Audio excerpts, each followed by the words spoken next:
Thank you. That was a really good introduction because it segues right into what I wanted to talk about at the beginning, which was the Fisher Body Plant in its heyday. I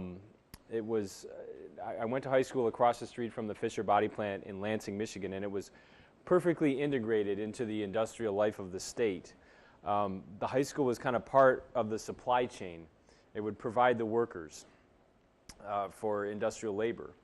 And there was a saying that you had a diploma in your hand one week and then a ratchet in the hand the next week.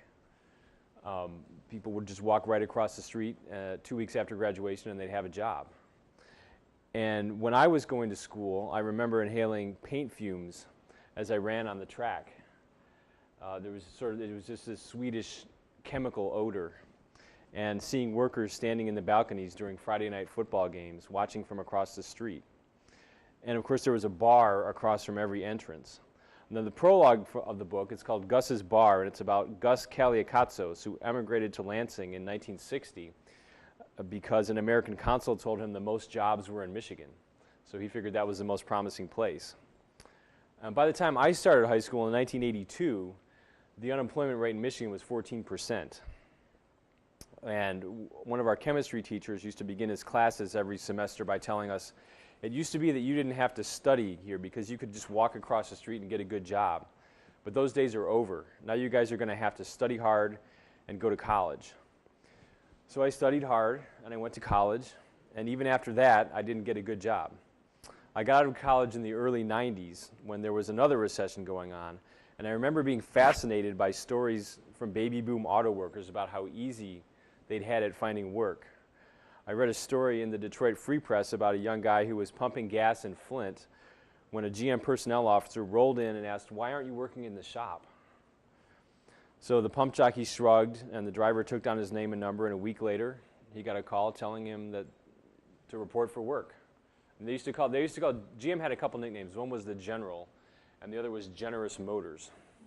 Because at that point, this was in the early 70s, at that point the workers had a deal where they could work for 30 years and retire on full benefits no matter what age they were.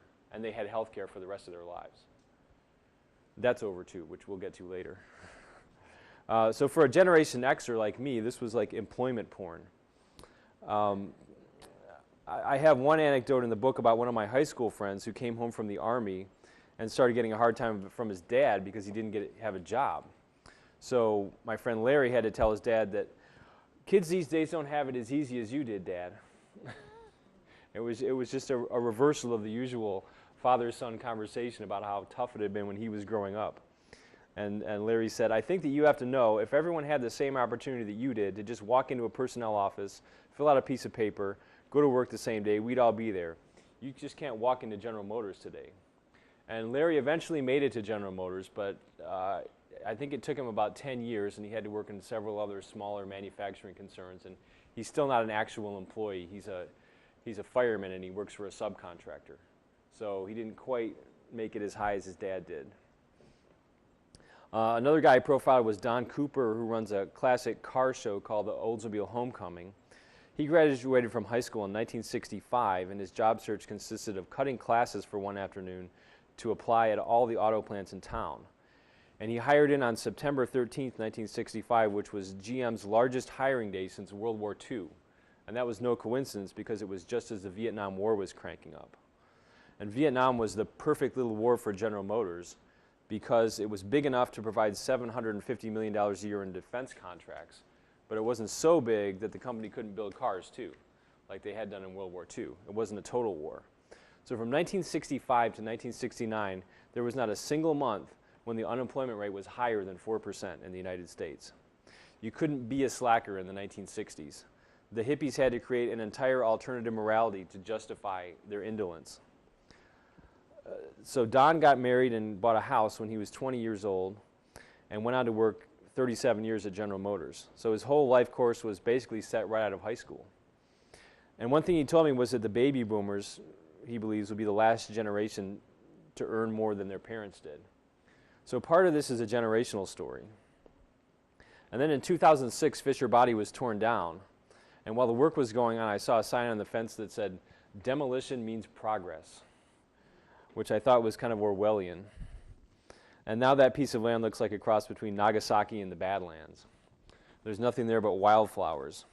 And Gus, who had done so much business for 20-some years, actually would have been almost 40 years, from General Motors workers, had to lay off all 14 of his waitresses the week after the plant closed, because he went from having guys shoving money across the bar during shift changes to having all his only customers being the retired auto workers who lived in the rooms he rented above the bar. So the book was also for me an attempt to find out what happened to the factories that defined our communities in the Midwest. And as I researched the book, I realized it was also a biography of the American middle class. And that's mostly what I want to talk about today, because one of the points I tried to make in this book is that while the nation's cultural and intellectual trends originate on the East and the West coasts, its economic trends originate here in the Midwest. This was the birthplace, and this is becoming the graveyard of the middle class. This is where Henry Ford started paying his workers $5 a day so they could afford to buy the cars they were building. And it's where the Flint sit-down strike of 1936 and 1937 took place, which led to the founding of the United Auto Workers and the modern union movement, which obviously played a big role in maintaining the middle class by making sure workers got a fair share of the wealth they were producing. And the UAW always set the standard because no product adds more value during production than the automobile. So the first excerpt I'm going to read is about Everett Ketchum. And he's a family friend who's 98 years old. And he's one of the last, if not the last, surviving veterans of the Flint sit-down strike. And I'm going to talk about how his life reflected the prosperity of the mid-century middle class.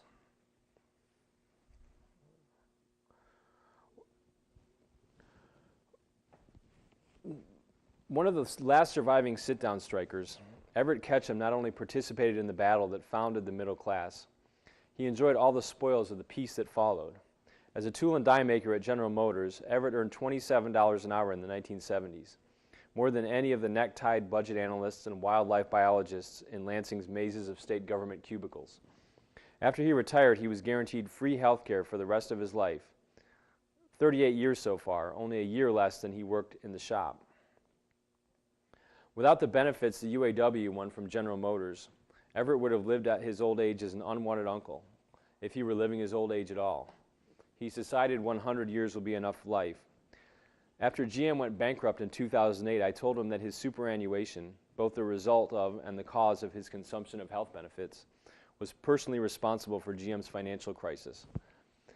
Everett cackled. "I don't know where I'd be living without it," he said. "I'd be living with one of my nephews or one of my nieces. My 2 sisters is gone. I really don't know where I'd be if I didn't have what I have. If I had to buy my insurance that I got, I wouldn't be living in this $2,000 a month apartment. But how long are my benefits going to last? Because I'm not working. All the money I got is interest money I saved through the years." In his own lifetime, which began 3 months after World War I broke out, Everett went from northern Michigan farm boy to auto worker to prosperous pensioner. America went from agrarian society to foundry of the world to post-industrial nation. And Flint went from a small town where building cars was a cottage industry to the city with the highest per capita income in the United States to a depopulated slum with the highest murder rate in the nation. How did all this happen in the span of one man's years? Everett's father, Earl Ketchum, wanted to be a farmer, but he couldn't make corn and beans grow in the northern Lower Peninsula's silt.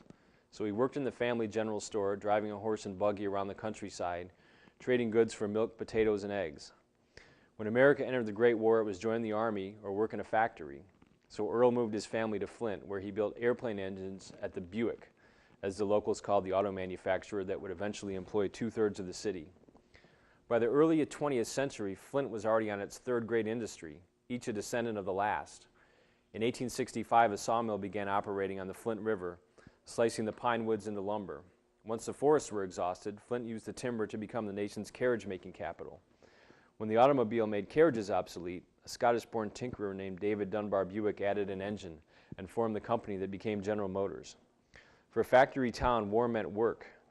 In the teens and 20s, Flint's population quadrupled from 38,500 to 156,000.